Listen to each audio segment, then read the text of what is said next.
उन्हाळ्यामध्ये असे सांडगे जर घरीच बनवले तर ते चांगले कडक उन्हात वाळवल्यामुळे 1 ते 2 वर्ष चांगले टिकतात. तसेच तुम्ही घरात भाजीपाला काही नसेल अशा वेळेस याची सुकी किंवा लथपथ भाजी बनवू शकता. आज आपण यापैकी सांडग्याची लथपथ भाजी कशी बनवायची ते पाहूया. नमस्कार, मी स्मिता. माझ्या या स्मिताज रेसिपीज मध्ये तुम्हा सर्वांचे मनापासून स्वागत. सांडग्याची लथपथ भाजी करण्यासाठी मी कढईमध्ये 1 टेबलस्पून हरभरा डाळीचे पीठ घेतले आहे. ते मी तेल न टाकता कोरडेच भाजून घेत आहे. हे हरभरा डाळीचे पीठ मी लो गॅस फ्लेम वरती भाजून घेत आहे. पीठ भाजून घेतल्यामुळे पिठाचा कच्चेपणा निघून जातो. तसेच हे पीठ भाजीत अशा पद्धतीने वापरल्यामुळे भाजी मिळून येते. हे पीठ मी लो गॅस फ्लेम वर सतत हलवून 8 ते 10 मिनिटं खमंग वास येईपर्यंत भाजून घेतले आहे. मी हे भाजून घेतलेले पीठ वाटीत काढून घेतले आहे. आता त्याच कढईमध्ये मी सांडगे तळून घेता येईल इतपत तेल टाकून ते गरम करून घेतले आहे. मी लो गॅस फ्लेम वरती सांडगे लालसर तळून घेतले आहेत. ते एका प्लेट मध्ये काढून घेऊ.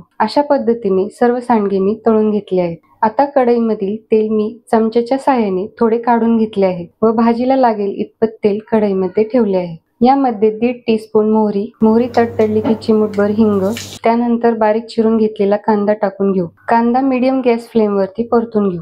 त्यानंतर त्यात आलं लसणाची पेस्ट टाकून त्याचा कच्चेपणा जाण्यासाठी 2 मिनिटं परतून घेऊ. कांदा चांगला तपकिरी रंगावरती परतून झाल्यावर यामध्ये मसाले टाकून घेऊ. त्यासाठी मी या प्लेटमध्ये पाव टीस्पून हळद, 1 टीस्पून लाल तिखट, 1 टेबलस्पून कांदा लसूण मसाला काढून घेतला आहे. आता हे सर्व मसाले कढईत टाकून परतून घेऊ.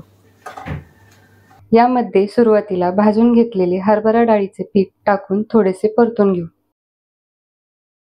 अशा पद्धतीने मसाले डिश मध्ये काढून घेतल्यामुळे ते एक एक करून टाकत बसावे लागत नाही. तसेच हरभरा डाळीचे पीठ आधी भाजून घेतल्यामुळे ते मसाल्यामध्ये टाकल्यावर जास्त वेळ भाजत बसावे लागत नाही. यामुळे मसाले व हरभरा डाळीचे पीठ फोडणीमध्ये करपत नाही. मसाले व डाळीचे पीठ परतून झाल्यावर त्यात तळलेले सांडगे टाकून परतून घेऊ. त्यामुळे सांडगे मऊ शिजतात, त्यामुळे ते खाताना छान लागतात. आता यामध्ये 3 कप पाणी, चवीनुसार मीठ टाकून मिक्स करून घेऊ. भाजीला उकळी फुटली आहे. आता कढईवर झाकण ठेवून 8 ते 10 मिनिटं सांडग्याची भाजी शिजवून घेऊ. आता यामध्ये थोडीशी कोथिंबीर टाकून भाजी थोडा वेळ परतून घेऊ. तुम्ही पाहू शकता भाजीला मस्तपैकी रंग आला आहे. तसेच भाजीचा मस्तपैकी वास देखील येत आहे. आता ही भाजी एका प्लेट मध्ये काढून घेऊ. त्यावर थोडी कोथिंबीर टाकून घेऊ. ही भाजी तुम्ही चपाती, भाकरी तसेच पांढऱ्या भातासोबत खाऊ शकता. व्हिडिओ आवडला तर लाईक व शेअर करा. अशा पद्धतीने झणझणीत व चमचमीत भाजी करून पाहिली तर त्याबद्दलचे अभिप्राय मला कमेंट बॉक्स मध्ये नक्की सांगा. अजूनही या चॅनलला सबस्क्राईब केलं नसेल तर सबस्क्राईब करून बेल आयकॉन नक्की प्रेस करा.